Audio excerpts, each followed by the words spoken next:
Well, good evening and thanks for joining us tonight here on News 20 on GTN. We've got a great show for you tonight. We're going to be talking about CHIPS, and joining me to my right we have Judy Bentley, the CEO of CHIPS, which stands for Community Health and Partnership Services. Glad you could join us here tonight. We appreciate it. It's my pleasure. Thank you for inviting me. And to your right, we have John Parker, who's currently working with CHIPS on several projects, including one where you're going to be emceeing a big event. Along with you. So let's just be sure we get that right. You and I are working on this together, Well, as we always are. So I'm definitely looking forward to this. It's going to be a great event for the community. For the people who don't know, explain to us your role with CHIPS and what CHIPS does for the community. Well, in 1990, I was asked to start something in healthcare, and it turned out to be a community-based program that now has 14 volunteer physicians and nurses and other healthcare providers, and we provide healthcare for the uninsured and the underserved. We are located in the North St. Louis area, but we service the metropolitan area. So we have zip codes up to about 95 zip codes in our database. When you look at, in terms of numbers, what kind of numbers are you looking at that you offer services to? Oh, thousands. Last year, in 2013, we had about 35,000 encounters. Mm-hmm. Did you think that when you started this, that it would become what it has become today, and you'd be where you are today doing this?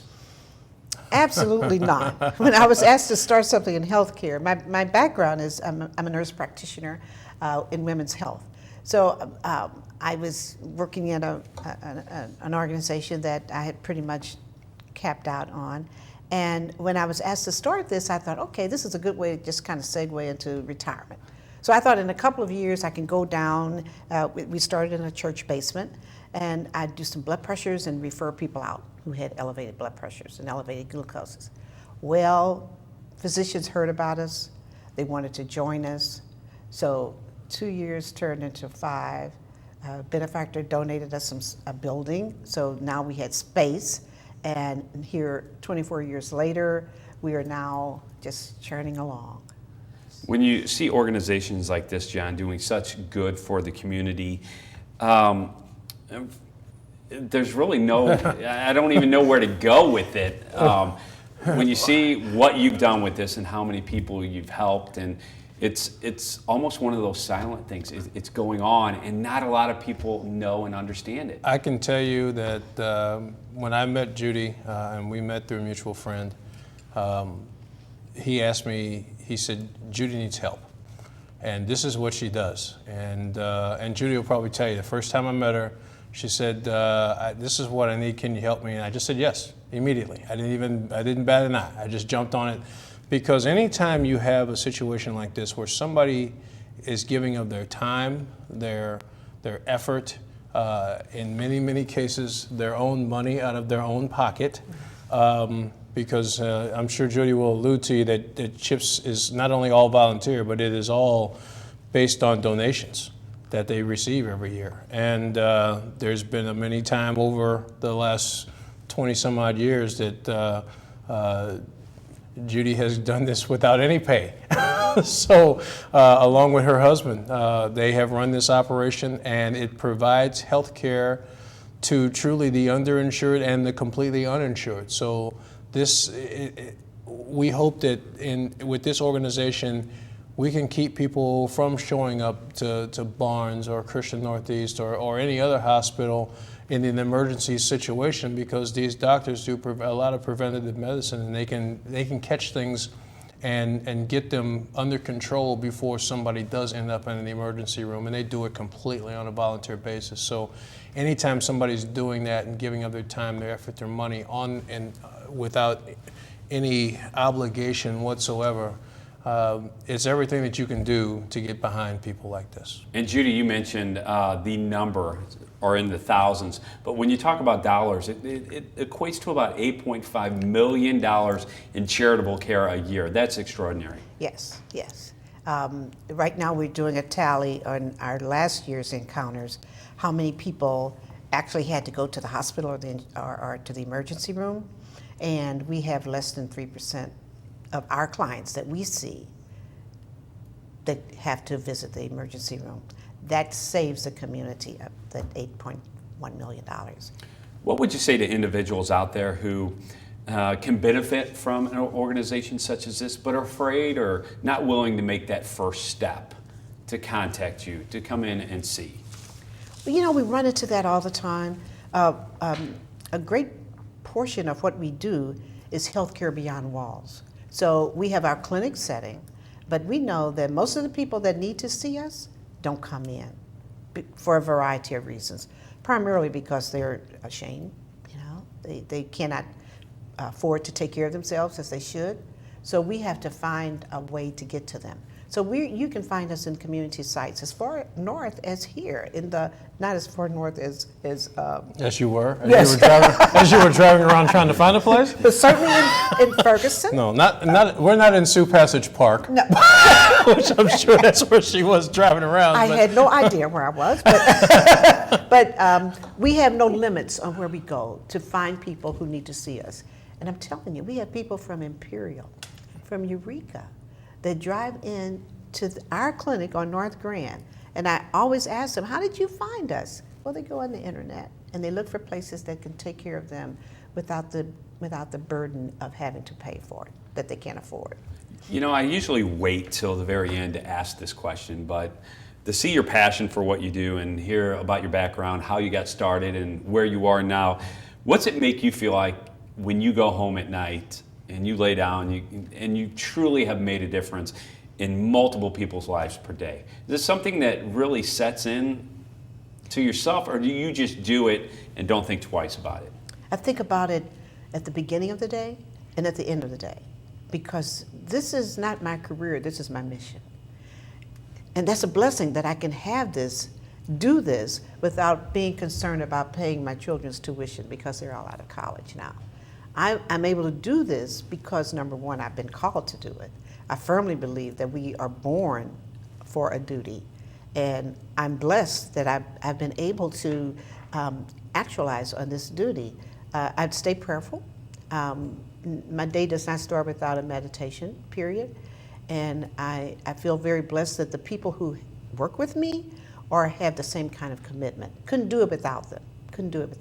When you meet someone like John, and John had mentioned that as soon as he heard your mission and what you do, he was on board with this. Is that the general consensus of most people who hear and run across your path? You know, part of my prayer in the morning is, Lord, send me the people and the resources to do what you want me to do. John is the answer to that. You will be the answer to that. I am very convinced that when we ask for what we need, if we're convinced that what we're doing is what is on the general agenda of our Creator, it will be given to you. Well, when she talks about resources, I mean, I think people jump on board pretty easily when they hear this, but a lot of times people don't understand the resources of what it takes to operate a center like this. And Judy receives zero government funding. So when there's a lot of people out there who are always complaining about having, you know, the tax bill of taking care of the uninsured or the underinsured, Judy does this on donations from the time of doctors and nurses and other medical services, and it's all on donation. And it takes a lot to operate this clinic sometimes. And I don't mind putting a business in the street sometimes on this thing, but I know that there's times when Judy puts her head down and she's awfully happy about helping somebody, but she's also concerned about, hey, let's keep the doors open too, because it gets a little tough. So we always, you know, we're trying heavily to get corporations and other services monetarily behind CHIPS, because I think what it does for the community, ultimately it does save the community and the taxpayers many dollars if they can just contribute to keep a facility like this open for people out there who can't afford to go to a doctor, to make it to an emergency room, because the last thing that can happen is eventually someone does have to go to the emergency room, and if they don't have this type of preventative health care at their service, once they make it to the emergency room, it does become a taxpayer issue if they don't have insurance and things like that. So we try and get as many resources as we can to get involved now and help us with this organization, help us with the facility, help us keep it open, and save the taxpayers money down at the end of the day. So. Two things we definitely want to touch on here in the show. One is there's a great couple of events coming up over the next couple of months here. And also we would like to show you a video that was made by CHIPS and fully explains really in depth about what's going on. We can talk about it all day long, but until you see the video, you might be able to understand this a little more fully. But when you look at not only the preventative side of this, the health screenings and maybe the prevention of someone going to the hospital, the ER for something as simple as a cold or a cut or something like that, the health care background, just your management of how you do things every day, your diet, your exercise, that's very important within your program. Very important, very important. And the zip code that we are immediately surrounded with, zip code 63106, 07, 13, and 15, we sit in the middle of the zip code 63106 and 07 that has the highest diabetes mortality in this region. That means that people with diabetes die earlier in those regions, in those two areas, than any other individuals in the region. That means that we have to stay focused on those chronic illnesses that limits people's mobility, lifestyle, productivity, and of course their life. So we spend a lot of time on diabetes and the prevention of it. We have a very active diabetic support group that meets every other Wednesday. And I tell you, that group just is like this. They will not break up. They will not let us cancel. And it says something to us about when people get engaged, when you get them educated, then they buy into the process of keeping themselves healthy. When we come back from watching this video, I want to talk to you about the case management, where not only do you treat them, but you follow along with them, which is a huge part of keeping someone actively involved. Let's go ahead and take a look at the CHIPS video right now.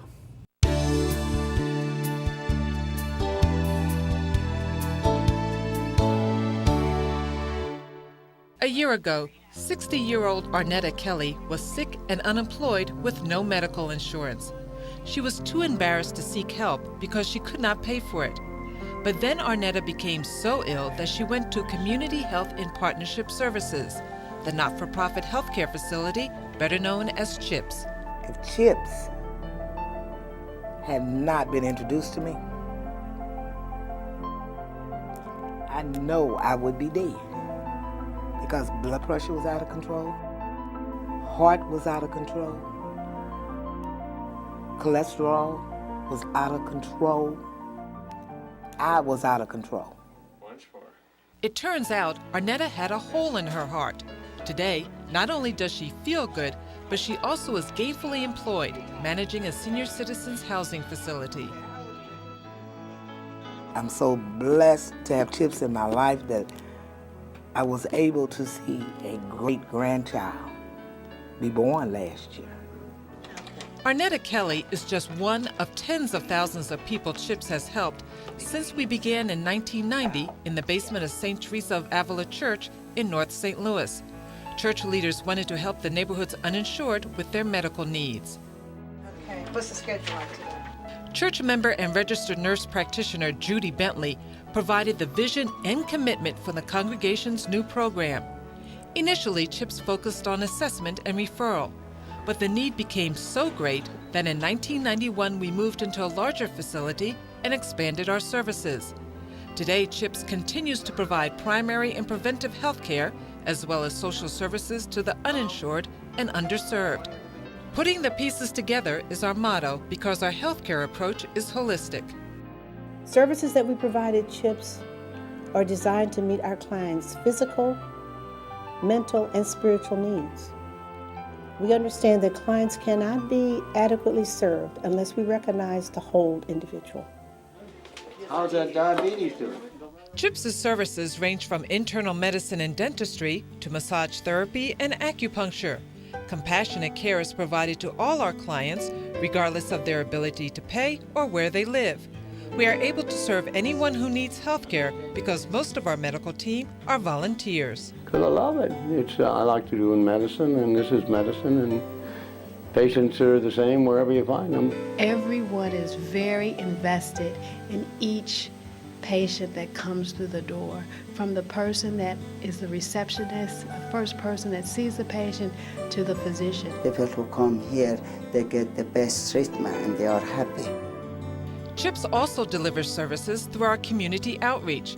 The uninsured and the underserved are the least likely to access health care, so CHIPS goes to where they are. For example, CHIPS provides free monthly health screenings at Central Reform Congregation's food pantry. People identified with health risks are referred to CHIPS or another healthcare provider before they become critically ill. I came here, I was depressed, I didn't know where to go. They're angels because, you know, they don't just look at numbers. They don't look at statistics. They look at people. They look at what people need, and they believe, as we do, that healthcare is a right. Another piece of CHIPS's holistic approach is our health education.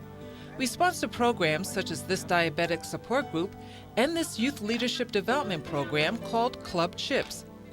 These teenagers are trained peer health educators who use the performing arts to teach people about health and wellness. Protect yourself from AIDS and HIV. You can learn the facts very easily. We will break it down so you can see the causes and preventions of HIV. When we do a good job of educating our clients so that they can take responsibility for their care, they buy into the process. And when they buy into the process, we get a wonderful outcome. In 2004, CHIPS received national acclaim for our community outreach, health education, and service to the uninsured. Chief Executive Officer Judy Bentley was awarded the nation's highest honor for community health leadership. Selected from 800 nominations, she was one of 10 recipients honored by Robert Wood Johnson, the nation's largest health foundation. Winning this award makes a clear statement that we are doing exactly for these many years what the healthcare system needs. CHIPS's success has led to growing pains. With nearly 20,000 client encounters a year around a variety of services, we need more space. Our board of directors plans to build a new facility, but we need financial support. Most of our $1 million annual budget is spent on services. Currently, CHIPS receives neither government funding nor United Way support for medical services for the uninsured. Instead, we operate on donations, grants, and the dedicated commitment of our volunteers. Our supporters realize that an investment in CHIPS is an investment in building a healthy, productive community.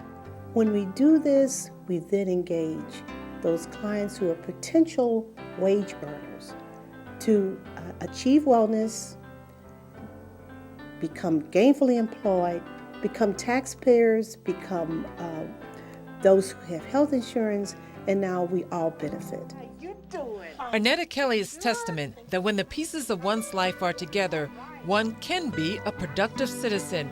Even though she now has health insurance, Arnetta still considers CHIPS her health home, proving that quality health care in a caring environment is priceless. I am grateful and thankful that I went there. I really am.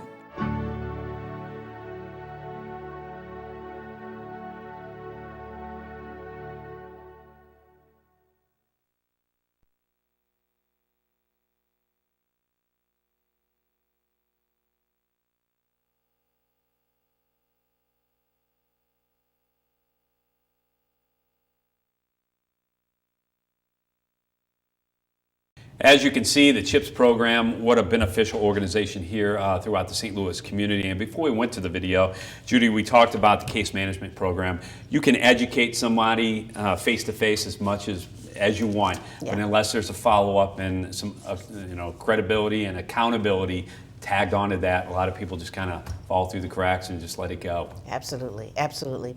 And we understood early on that doing a blood pressure on someone and telling them the number means nothing. It means nothing, or little, I should say. What we decided to do is design a program that has a protocol and procedures that is not unlike what one would get if they visited us in the clinic. So our nurses are all trained, and all of the volunteers are trained by protocol to assess and make referrals if the assessment is abnormal. And to close that gap, when we get back into the clinic, we make a phone call and we tell the client, we're going to be touching bases with you. And on our referral form, we make notes of what we will be discussing with them when we get back with them. So they can expect a call within 2 to 5 days. That gives them encouragement, because and oftentimes they say, well, you did call us back. You did call me back. We want to make sure that what we ask you to do, what we partnered with you to do, that you're holding up your end of the game, because we will help you through the process. If you need to get to point A or point B, our social worker and nurses get involved with getting you there. So it's an important piece of community outreach. Our Healthcare Beyond Walls is what we call our project. And we've been doing this for eons, long before it became a popular thing to do, because organizations now are seeing that they need to be out there in the community. You got to own who you serve, however. You can't just serve them and walk away from them. So that is one of our most aggressive pieces of our operation, and we're very proud of it. And as John mentioned, when it comes down to funding, it's all through the giving of the community.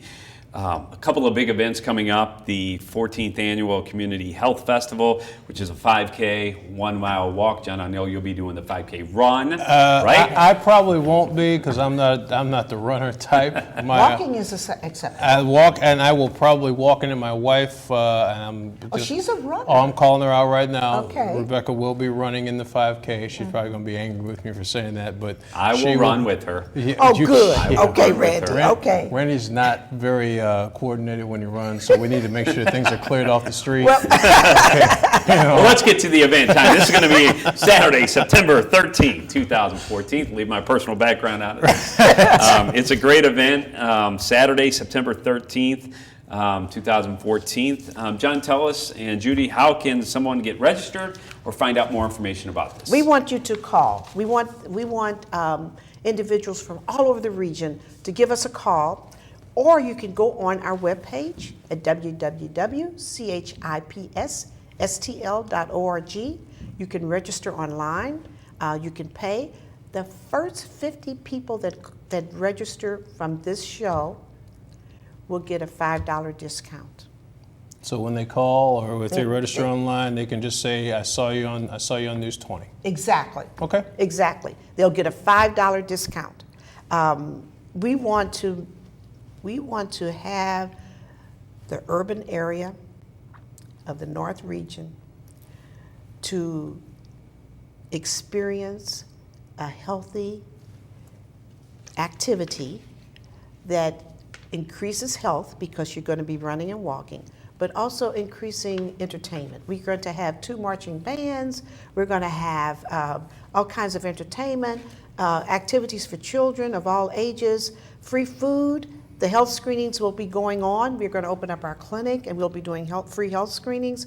It has proven to be an event of the season. So we want to grow it. We want to see more runners, and we run right through the urban area. We start right there at Chips Health Center on Fall Street, on the Fall Street side, and we run 5K around Vashon High School and double back. It's a blast, and it's one way that we can do it in the urban area. We don't have to go to the parks to do it. We should be using up our community for the good. So it's been our commitment for the last 14 years. And it's early in the morning. It's early in the morning. Before, if anybody's concerned about the heat, the first event, the registration's at 7 o'clock in the morning, and the kickoff is at 8 o'clock, and then the run walk starts at 8:30. So it's early in the morning before the heat kicks in, if anybody's concerned about that. And You know what? I may even be crazy enough. I'm not going to say, I can't even believe I'm saying this. I may even run this thing. Okay. Judy, he will not. You know where he's going to be at? That free food place. We've known each other for a long time. Free food for him. We can urge him out. I may even run in it. Well. Even run it. We'll have to see. It depends on how my knees are feeling that day, but we'll see. And then we do want to touch quickly, and we'll have you back on to touch more about this, but another big event coming up in the near future. A night at the Savoy. A night at the Savoy. This will be our 4th big event, and this is an important event for us because we are needing to raise a considerable amount of money to take us into 2015. And we can only do this with good sponsorship and good sales of our tickets. But the sponsorships are very important because that helps to pay the expense of putting the event on, along with helping us to support the organization into the next year. So yes, this is going to be held at the Frontenac Hilton. It will be November the 15th. Yes. It will start at 6 o'clock. We will have entertainment by? Be Nikki and Charles Glenn at this point. Great. And our headliner will be my cousin and the former member of the Temptations in the Four Tops, Mr. Theo Peoples. So it's also, we're excited about that, yes. By the way.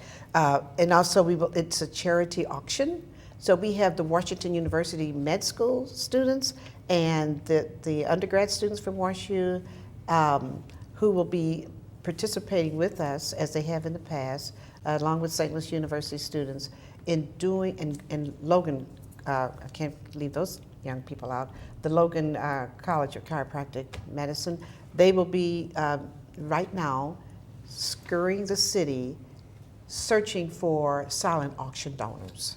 So if a young student knocks on your door and asks you for a donation of a gift card or an item of some kind, please understand this is for a great cause, and I'm hoping that the retailers will get behind this. And I know in the past they have, so I would have no doubt that they're all going to step up to the plate and do this. And that event is going to be on November 15th. We'll give you much more information about that over the next month or so here on the channel. And Don't forget, you and I are the MCs of the event. And Sherry Farmer. And Sherry Farmer is also going to looking forward to it. I'm very proud to be involved in this, and you do a wonderful, I don't even know how to put it into perspective because I really can't put into perspective what you do for the community, but I'll leave it up to you, the last words. What would you like to leave the community to know about what you do and what your mission with CHIPS is? I think the community needs to understand that your neighbor, a family member,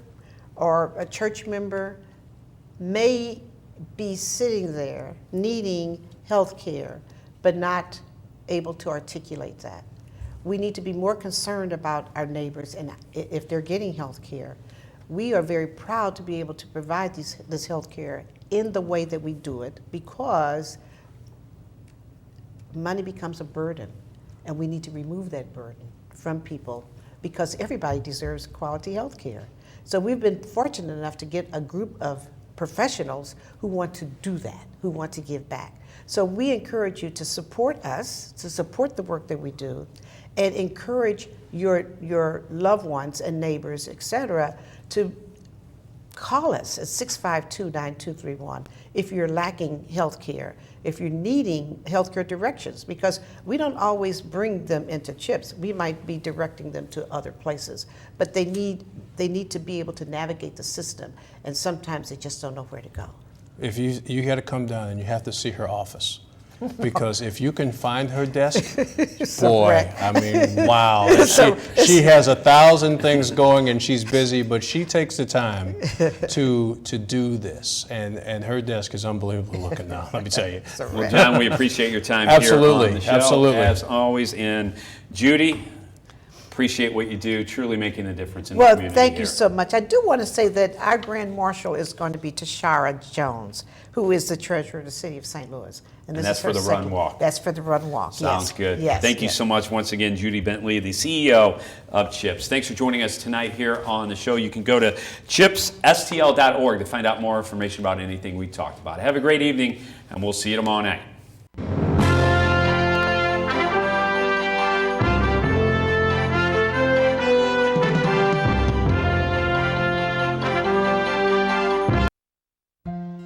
After a car accident, Linda Davis needed CPR. Bill Hamilton needed temporary shelter when a fire destroyed his home. During an operation, Haley Reynolds needed a blood transfusion. Excuse me, may I go into that room, please?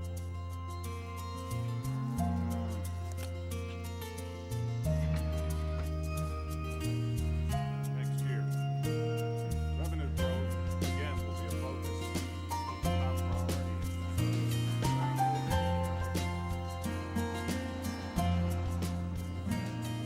Thank you for giving me blood. Thank you for giving me shelter.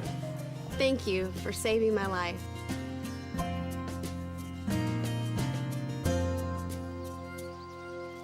Support the Red Cross and change a life, starting with your own.